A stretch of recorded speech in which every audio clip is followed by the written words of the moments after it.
this 1 hour.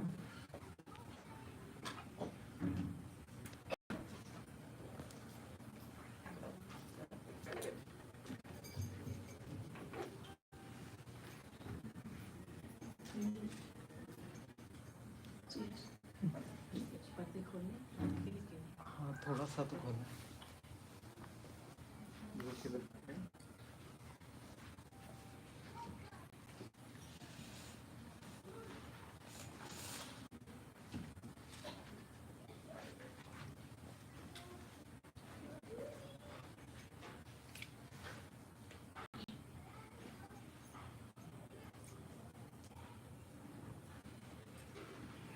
बोलिए श्रीमद सद्गुरु सरकार की जय, श्रीमद युगल सरकार की जय। मन्नाथ श्री जगन्नाथो मद्गुरु श्री जगद्गुरु।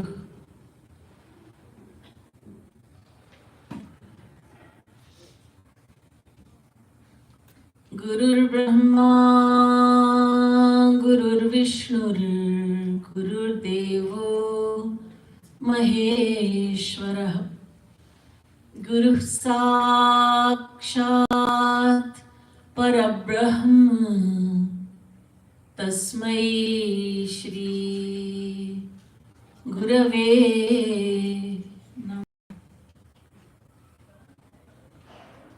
वन्दे नवघनश्यामं पीतकौशेय वाससं, सानन्दं सुन्दरं शुद्धं श्रीकृष्णं प्रकृतेः परम्। नमः कमलनाभाय,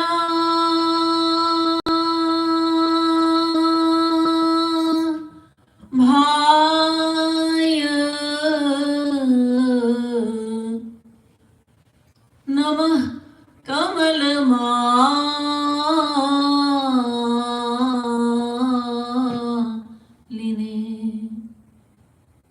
नमः कमलपादाय,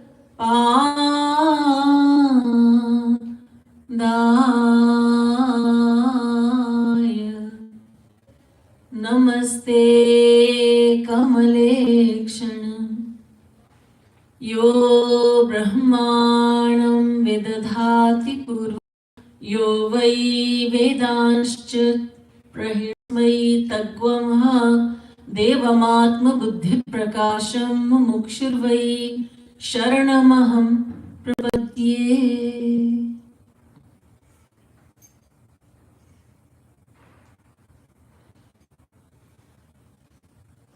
Fellow seekers of divine bliss, let's chant for 5 minutes. Bhajo Giridhar Govind Gopala.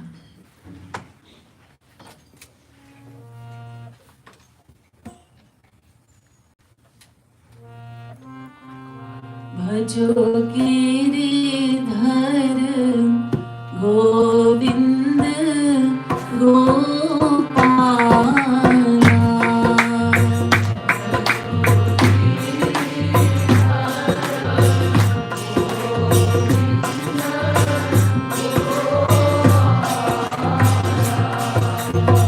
भजो गिरिधर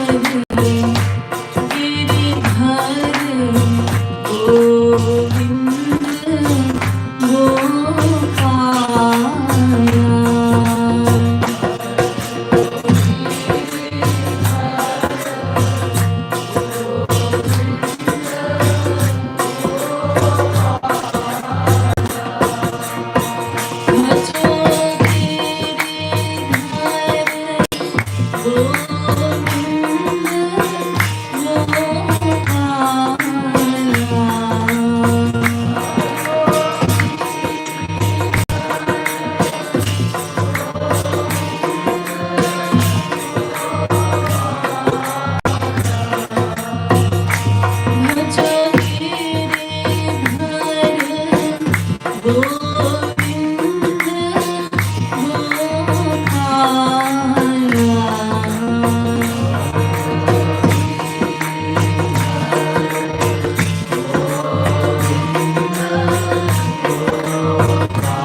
सरकार की जय.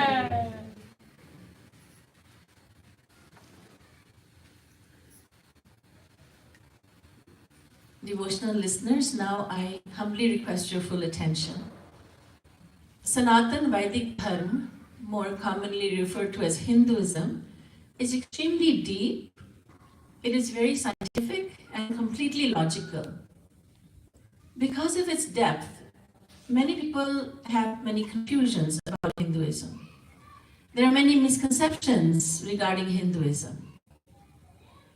Hinduism, it is the only path, the only dharma, the only religion that accepts fully the authority of the Vedas.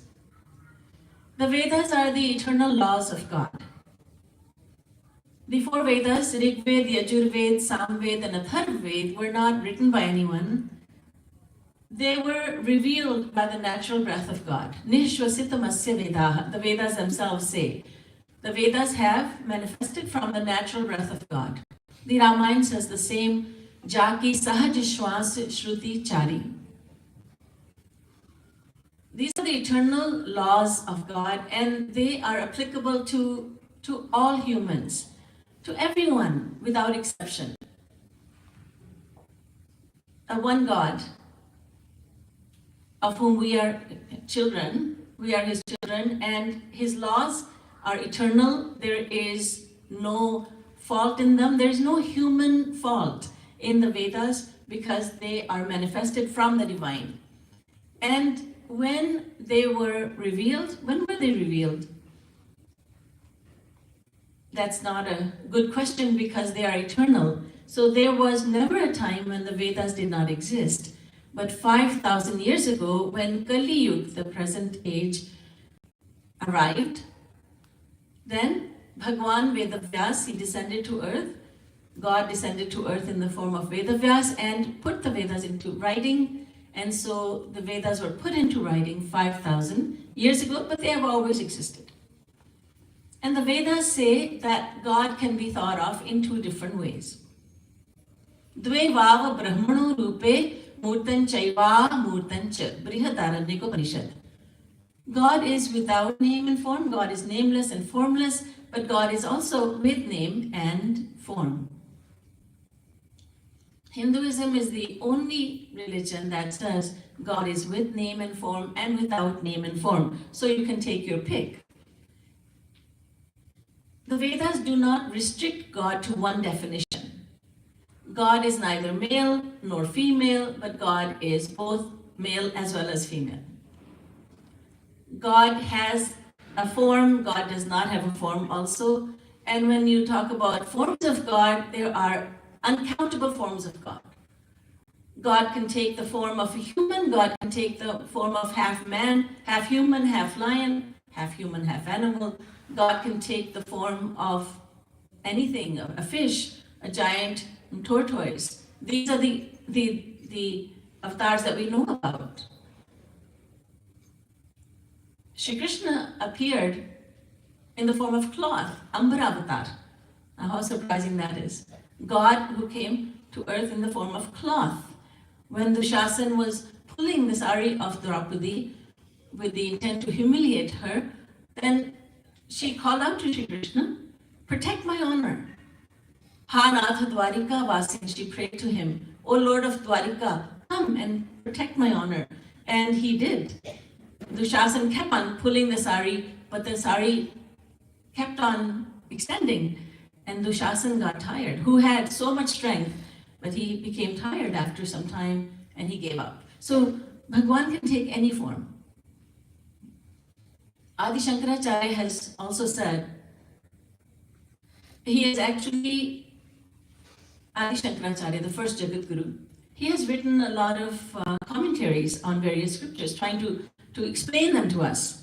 So, trying to explain to us what the Vedas are saying when they say Dve Vava Brahmano Rupe, he says, Sayada sa shariratam bhavati, tada sa shariro bhavati. Sayada sa shariratam sankalpayati, tada sa shariro bhavati. Yada tva shariratam, tada tva shariraha. Satya sankalpatvat Sankalpa Vaichitrya Ch. Adi Shankaracharya says, when God decides to remain formless, he remains formless. He becomes Brahman. And when he decides that it is necessary for him to take a form, then he does, and he descends to earth. Because he is Satya Sankalp.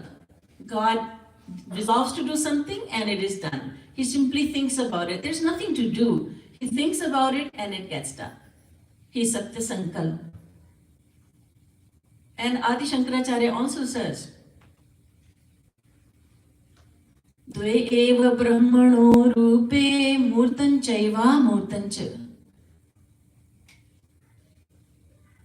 God is without form and with form. But he also says, Kleshada kleshadva muktisya yoramadhye. It is very difficult to meditate on God who has neither name nor form. So he says that. Although he is known as the one who taught the entire world about God without name and form, yet in his private life, he was worshipping God with name and form.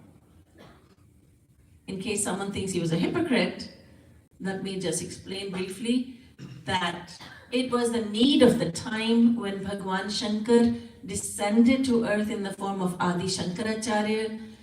It was a need of the time to talk about God without name and form.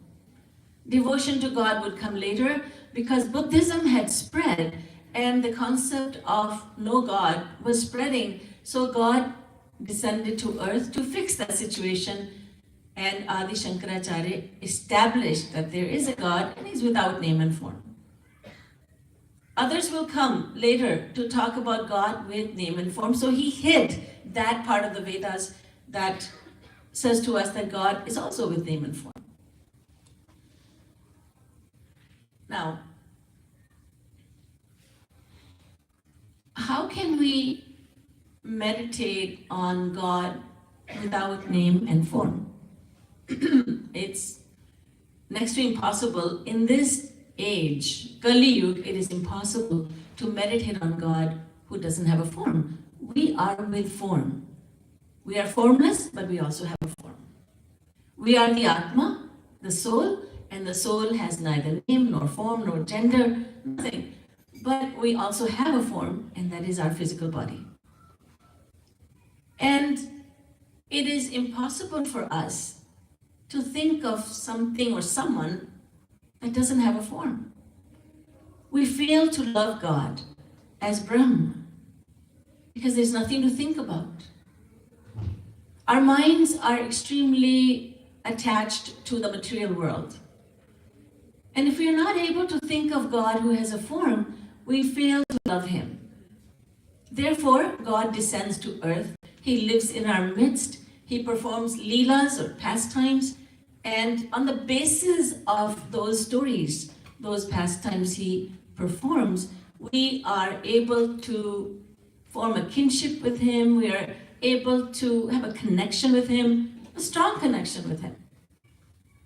So the Bhagwan aspect of God is extremely important to us. That is name, God with name and form. God descends to earth, performs pastimes, brings his divine associates, his divine devotees from his divine kingdom. They come to earth, they perform many leelas. And when we read about those stories, divine stories about Bhagwan Shri Ram and Bhagwan Shri Krishna, it becomes very much easier for us to love God.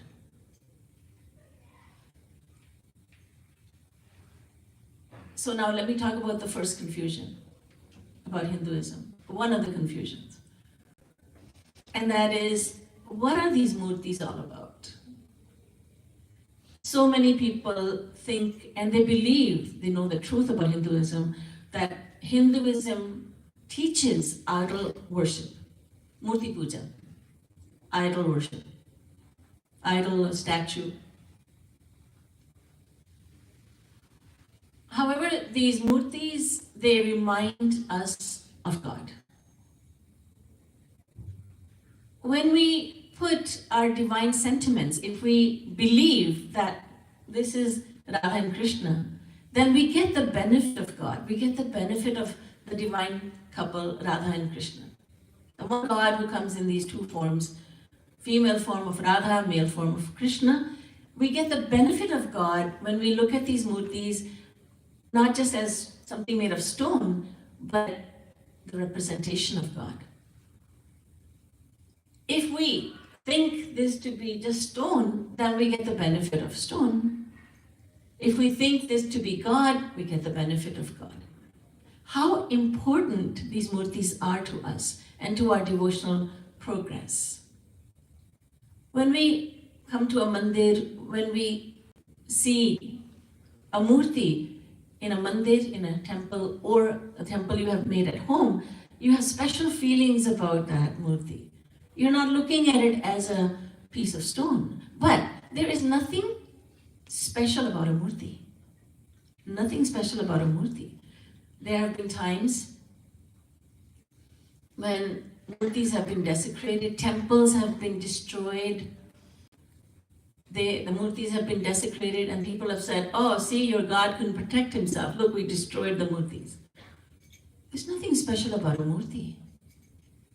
Bhagwan did not come out of the murti and punish the wrongdoers. He didn't do that. Because there's nothing special in a murti. What is special is our sentiments that we place in the murti. So they who thought of murti to be just a piece of stone, they didn't look at the murti as a representation of God. But we do. We look at the murti, and the murti puts these wonderful feelings within our hearts. It would hurt us to see someone desecrate a murti because we believe this to be representation of God. Is that wrong? Absolutely not. It's very right. It's wonderful that we are able to see this as God, not just as a stone. There are 8 kinds of murtis. Murtis are made in 8 kinds of ways. Shaili darumai lauhi lekhya lepya saikati manomai manimai. The Bhagavatam says that murti may be made of stone, wood, metal, paper. It could be a painting. It could be made in paper, made with paper. It could be made, a murti may be made of sand. It could be made of clay. It could be made with precious gems and stones, and it can be created by the mind also. That is Manomai Murti. Jagat Guru Tam Shri Kripalu Ji Maharaj, our beloved Gurudev, he always emphasized the Manomai Murti. Because he talked so much about Rup Dhyan. Just create an image of God in your mind. You don't need an external murti to do that because it may not be available to you all the time. That external reminder may not be available, so create an internal reminder of God. Shri Maharaj talked millions of times about Rup Dhyan. Create an image of God in your mind, and that is Manomai Murti. So there are 8 kinds of murtis. And the murti can give us the benefit of God. Many people have attained God realization by starting off the devotional practice, taking the help of murti of God. Now, our human mind asks, what if I have a worldly thing, like let's say neem leaves, very bitter. They're very bitter, neem leaves. And what if I think that neem leaf is a rasgulla? It's a sweet, it's a delicacy. When I eat the neem leaf, I don't get the benefit of rasgulla, do I? I wish I would. But I'm eating a neem leaf and that has bitter taste. So if I see a murti and I can get the benefit of God, why can't I take something worldly and like neem leaf, bitter neem leaf, and have the feeling that I'm eating a rasgulla? Why doesn't that work? A neem leaf will always taste bitter. Well, there's a big difference. The difference is that God is omnipresent and omniscient. God is equally present everywhere. Prabhu Vyapak Sarvatra Samana, as the Ramayana reminds us. God is equally present everywhere. So He's in the Murti, He's in you, He's in me, He is in every particle of the universe. He is Sarvatra Samana, Vyapak Sarvatra Samana. He is Sarva Vyapi, omnipresent. Point number 2, He is all-knowing, He is omniscient. So when you look at His Murti and you think, this is Krishna, then He is noting down your thoughts. Oh, this one is not looking at the Murti as a stone that someone has chiseled and shaped into a human form. He is looking at the Murti as God. He's looking at it as myself. So I will give him the benefit, the divine benefit. So when we look at a Murti and we think about God, because God is present within the Murti, and because God is all-knowing, He gives us His benefit. But the neem leaf is neither Sarvavyapi, it's neither omnipresent nor is it omniscient. It's just an insentient thing. You plucked it off the tree, now it's insentient, it has no life in it. And so it does not know that you are thinking of Rasgulla as you're eating it. You can have a wonderful feeling, Rasgulla, Rasgulla, Rasgulla, and you're doing Rup Dhyan of Rasgulla. But the neem leaf doesn't know that. So it doesn't work in that way. But with God, it's wonderful. We can have any feeling when we look at the Murti, we can have any feeling towards God. As long as our mind is attached to God, God will give us the godly benefit. What kind of feelings can we have? It's only feelings of love, right?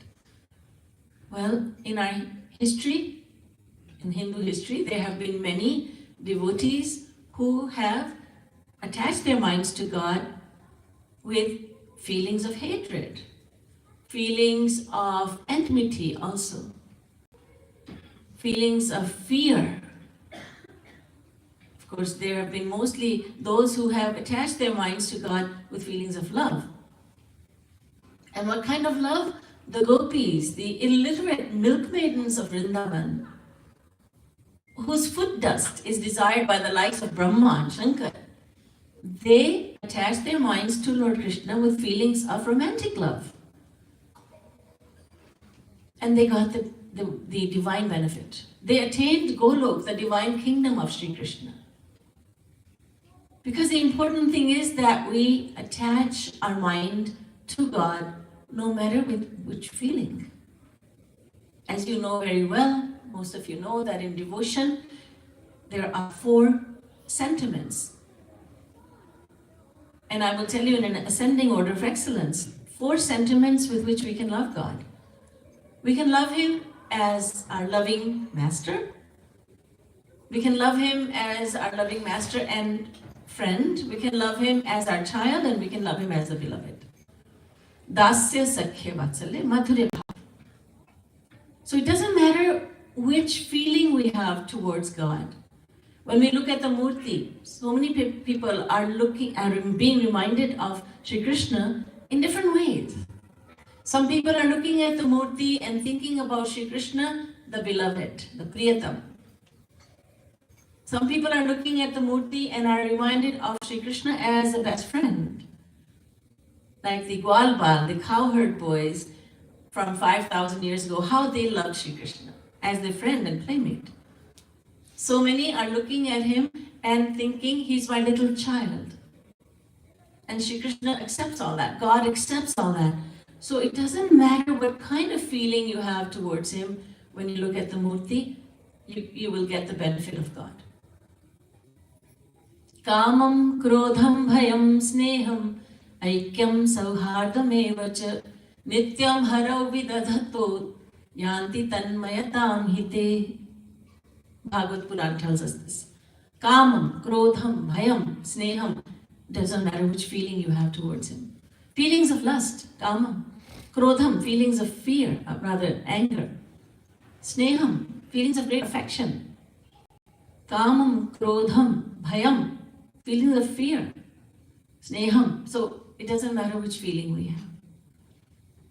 Because he is all-knowing and he's omnipresent, we will get the benefit, divine benefit of God.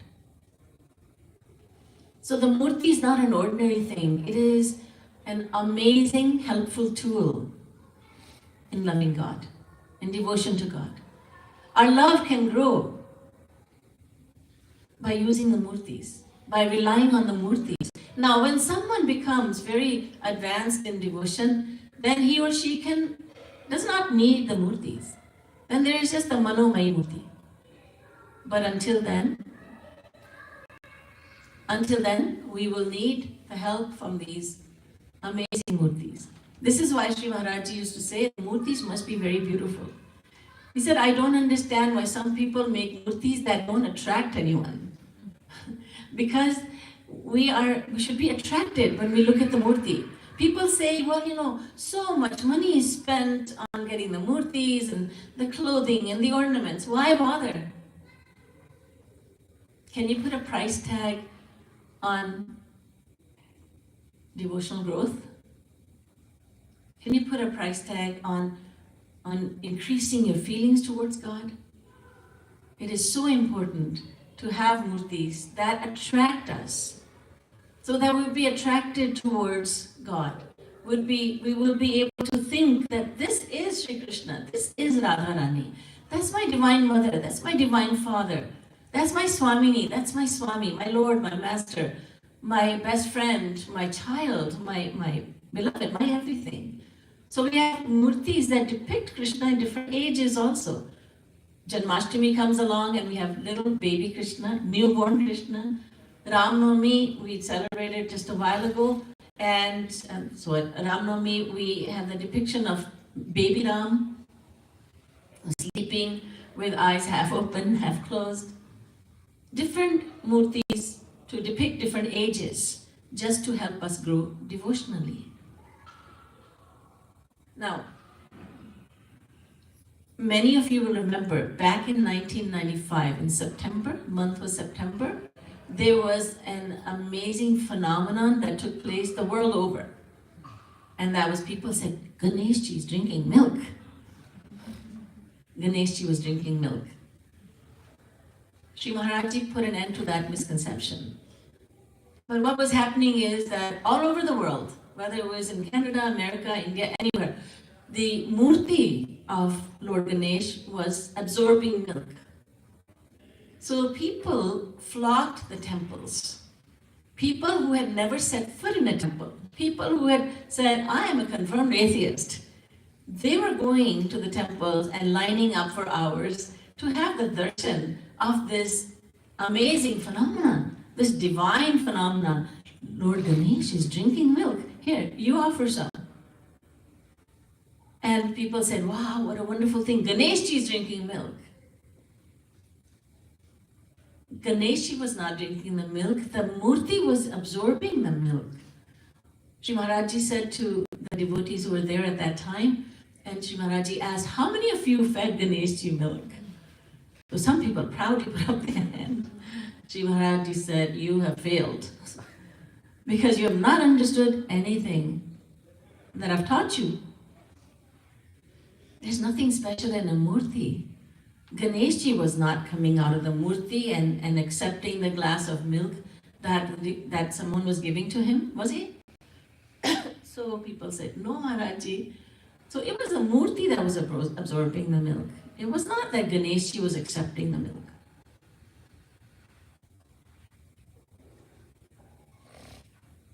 A devotee offers Ganeshji milk or water or orange juice, apple juice, fruit, flour, whatever. And Ganeshji will come out of the murti and he will accept it. That means that, yes, that is amazing. That's a devotional, that is the consequence of 100% surrender to God, that God would come out of the murti. We sometimes sing about Dhanna Jat, a devotee who managed to get Lord Krishna out of the murti in 7 days. And that was because of his full faith. He was given a round, black, shiny stone by a pandit, a priest. And the priest said to him, "You want to worship God?" And the priest was thinking, this man, he is illiterate. He doesn't know any shlokas, any mantras. I can't teach him Sanskrit. He's too foolish. So he just said, "You want to worship God? Here, take this. This is your Krishna, Shaligram. Take him home and bathe him. First you bathe, then you bathe him, then you prepare some food for him and feed him. And after he has eaten, then you eat." And Dhannaja took these words to heart. He was so innocent. He had the power of faith. He did not have any doubts about what was told to him. So he went home, he did exactly what he was told. But when he offered the food, he fully expected the stone to eat. But Lord Krishna tested him. He said, "No, let's see if he really thinks me to be God or just a stone." So when there was no food, the food was not accepted, then Dhanna said, "Oh, I guess he's very sad because he's missing Panditji. He was with Panditji. Now he's come to a different house. He's come to me. He's missing Panditji. He's too sad. He's not eating." And he talked to the stone. He said, "It's okay. I understand." But he also did not eat because the Panditji has said, first he eats, then you eat. Second day came, third day came, fourth, fifth, sixth, seventh day came. For 7 days, Dhanna remained hungry because to him that was not a stone, it was God himself. And after, on the seventh day, Lord Krishna's heart melted fully for his devotee. Dhanna was now becoming angry as well. Well, he was good and angry. And he brought out a stick and he said, "Are you going to eat or will I have to use this? I mean, enough is enough. You haven't eaten for 6 days. This is the 7th day, but don't you realize I haven't eaten either? You're starving yourself and me. So I'm going to beat you if you don't eat." And Lord Krishna was so overwhelmed with that love of Dhanna that he immediately came out and he snatched the roti, the thick roti. Dhanna was a farmer. Thick roti. He snatched it out of Dhanna's hands and Dhanna snatched half of it back. He said, "It's because of you that both of us have been starving. So half is mine." And Shri Krishna started to cry. Look at the faith of this devotee. So simple. He doesn't know the scriptures, but he has the faith. And faith is everything on the path of devotion. There's another story about a little boy who was an orphan and he was taken in by a temple priest. The temple priest, when the boy was about 10, 11 years of age, the Panditji thought, "I should go on a pilgrimage." So he went on Charodham. He went to do the pilgrimage of the 4 main places in India. And he coached the little boy. He said, "Now I'll be gone, but you have to do this, this, this, and this." And one of the main duties was to feed God. He said, "Look, I'm leaving enough food for a month. And so there's enough flour, enough sugar, enough dal and so on, grain and pulses. So you make the food and I'm leaving enough money to buy fresh vegetables and milk and so on. So you cook a meal for them and you offer it, then you eat. Do you understand? Don't forget to offer food, offer bhog." He said, "I will not. I've seen you do it. So I will definitely do that." Now the boy started offering the bhog and there was Hanumanji, there was Shivji, there was Lord Krishna, there was Bhagwan Shri Ram, there was Ganeshji. So there were many forms of God. There were idols were there, murtis were there. So he cooked a lot of food and he put it in front of each and every form of God. But God did not eat. And again, just like Dhanna, the little boy, full of faith, he did not eat. He said, "Panditji had said I should not eat and I would listen to him." And again, the same thing happened for a few days. And then the little boy also got very angry and he threatened God. He said, all of you, you're not eating. I know I'm not a good cook. And Panditji is, but I'm doing my best. Please understand. I'll be in trouble from Panditji. He will say that I've starved you. And I also haven't eaten, so take pity on me. Come and eat. Well, he pleaded, but God was still testing him. So then he also got out a stick and he said, I don't want to do this. But if you don't eat, I'm going to have to use this. And all the forms of God came out and they started eating. But there were 3 more weeks left. Panditji would come back in 3 more weeks. And pretty soon, all the groceries were done. And so he started buying groceries on credit. When Panditji came back and he asked how everything went, he said, everything was fine, but you didn't leave enough groceries. What do you mean? And he explained, he said, all of them, they ate every day. It took them a week, but when I threatened them, they started eating. And, they have a good appetite, especially Hanumanji. So I ran out. And the Panditji said, don't lie to me. I think that you have sold all those things, the dal and so on, and you bought sweets and toys for yourself. And the little boy said, Panditji, I would not lie to you. Panditji said, well, all right, let me see what happens when you offer the food. And the boy said, yes, please see what's happening. When the boy offered the food, Panditji saw the food disappearing from the plates, but he could not see God. How could he? He had never had the faith. He had offered bhog like we do.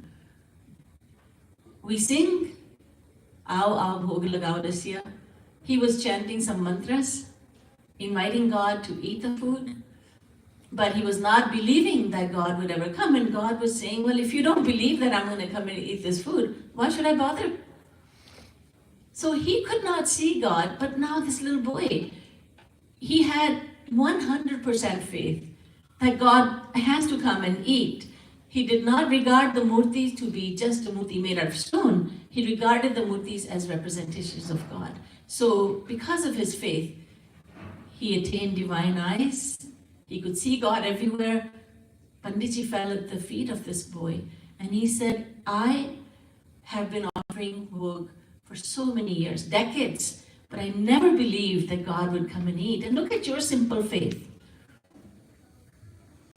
It is this faith that we need. Murti is not enough. We need that faith that this is not a stone or this is not just paper. Bhagwan Shri Ram created a murti out of sand beside the ocean, murti of Bhagwan Shankar. And this is not just made of sand or precious stones. We've seen different kinds of murtis. This is God. But what really happens mostly is that people often comment, let's go to that mandir. There is a very beautiful murti of God that's decorated with so much gold and precious stones, and we'll go there. Once a year, it's the murtis of Thakurji are decorated, and Thakurji is put in a jhula, a swing that is studded with diamonds. And so many people are coming to see Thakurji, Lord Krishna. No, they want to see that jhula because it's studded with gems and jewels. We're not seeing Shri Krishna. We are seeing that swing, that jhula, because it is so expensive and people are talking, how much do you think that's worth? We're not looking at Shri Krishna, who is invaluable, but we're looking at the jhula. We're looking at externals. We have missed the point. So, murti, there's nothing special about a murti, but it's the bhav, the devotional sentiments we have. Ganeshji did not drink the milk, the murti absorbed it. There was a satsang around that time, and people were so full of the faith, so-called faith, that Ganeshji, he drank the milk. And there was a lady in satsang, and her son was there also. And I talked about this, about Ganeshji not drinking the milk, and this was a murti that was absorbing the milk. And And that woman said to me, but I wish you had not said that, because my son, who's a teenager, he developed so much faith in Ganeshji because of that phenomenon. And now his faith will be shattered. But I told her that's not real faith. That's so-called faith born of a miracle. In due course of time, that intensity of faith will decrease, and one day there will be no faith. Faith is not developed by seeing miracles, no. Faith is developed by understanding the knowledge pertaining to God, godly knowledge. Faith is developed day by day by thinking about God and meditating on God, doing Rup Dhyan. It takes time to develop faith. If the faith is developed on the basis of the so-called miracle, then that faith will fall one day. It's just like if someone's love for God is based on how much God gives to him. I prayed to Lord Krishna, and you know what? I won the lottery. And I have great faith in Lord Krishna. Now, it was this fellow's destiny to win the lottery. Lord Krishna did not help him win the lottery. He doesn't do that. But he has this faith that Shri Krishna is great because he thinks that Lord Krishna gave him all this money, $1 million. But now, he prays the next time, and Lord Krishna, and whatever he wants is not given to him. It does not come his way. Then his faith will be done. That's it. That's the end of his faith. Or when he got the $1 million, then someone stole it, someone duped him out of it, then he'll say, Lord Krishna is not that great. In fact, he's not great at all. In fact, I don't believe in him. What happened to that faith? That faith was not faith. He didn't have faith in God. He had faith in the money. He did not love God. He loved his money. So he thought that God was being merciful because of the money he got. Oh, God is great because I asked God to heal my son. He was very sickly, and now my son is healed. Oh, wonderful. Bhagwan is great. But what will this parent think if the child were to die? Many times, I've heard this many times, people saying, my one and only child died, and I used to be a great believer in God, but that was a day my faith was shattered, and I don't have any faith in God anymore. That's not faith. Faith is when you can think, faith in God means that you can love God in all the adverse conditions. People turn against you, your own family members don't want to talk to you, your friends turn their back on you, you lose all your money, and you have this sickness which is very serious. Everything goes wrong, and still you can say, I love God. It's wonderful. All of this is His prasad. This is His grace. That is love.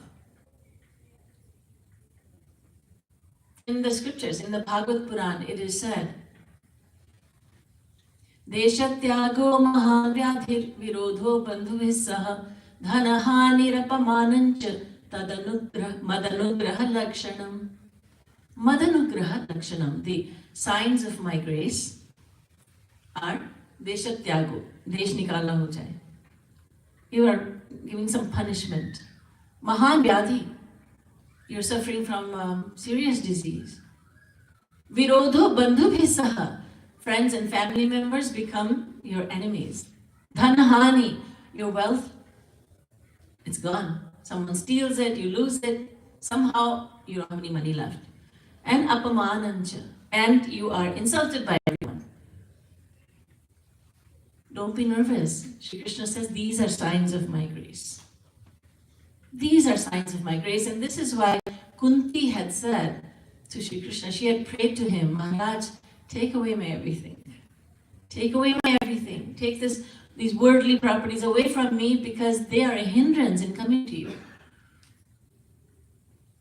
Sukh ke mathe sil paro, naam hriday te jaay, बलिहारी वा दुख की जो पल पल नाम रटाए. A devotee has said, cursed be that happiness that makes me forget God, and blessed be those sorrows that make me remember Him. So true faith, someone who has true faith loves God at all times. A gopi says, I love Krishna, I love Shyam Sundar. But it is unconditional love. I don't love him because he's very good looking, he's a great amount of beauty. Because some people say he is so beautiful, there's so much beauty he possesses that even beauty personified is ashamed looking at his beauty. He's so beautiful, while others say he's not good looking at all. There's no beauty in him. But it doesn't matter to me whether he's beautiful or not.